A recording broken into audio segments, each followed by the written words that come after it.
Charles in Opelika, Florida. Hey, Charles, what's on your mind? Hey, how you doing today, Tom? I'm well. How are you, Charles?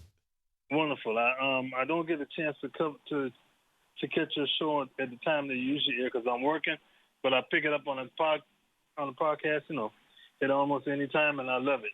Great. I just want to say that we have our eyes on Donald Trump, and rightly that we should put the pressure on him. But we cannot and we must not forget that Paul Ryan and Mitch McConnell are the ones pulling the strings.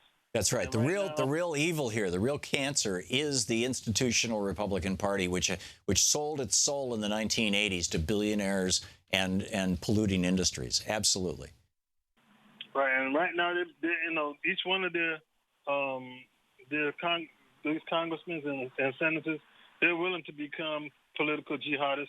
They're willing to sabotage their career and go against what the people are demanding just to prove their point. And they will cast those votes like they did when George Bush was president with that tax bill that he had where they just stole all the money and gave it to the rich, through the taxes. And I just feel like the worst is yet to come.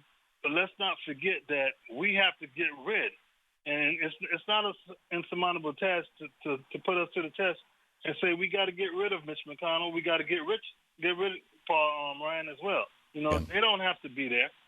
And we can set it up where we just put our votes to work, and we also march through the streets and even up to their offices. Yeah, but let's be very careful, Charles, that to paraphrase Joe Madison, that this moment does not fail to turn into a movement. That we have to be very, very careful to turn this into a movement.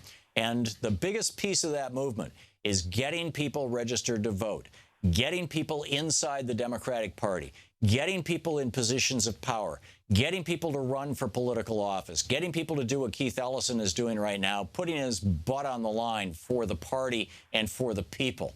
If we can do that, if we can successfully pull that off nationwide, then 2018 is going to be a disaster for the Republican Party and a hopeful, positive turnaround for the future of the United States. I'm just, I'm so optimistic right now, but it's a cautious optimism because it's so easy to show up at a march and say, okay, I did my piece. That's not doing your piece. That's processing your anxieties or whatever. But doing your piece means actually making sure that you're registered to vote and 5 people are registered to vote, that where to find good progressive news and information, and 5 people that if every week you could identify 3 to 5 people and say, I want to make sure by the end of this week that those people know about, SiriusXM Progress, Free Speech TV, commondreams.org, alternet.org, opednews.com, truthout.org,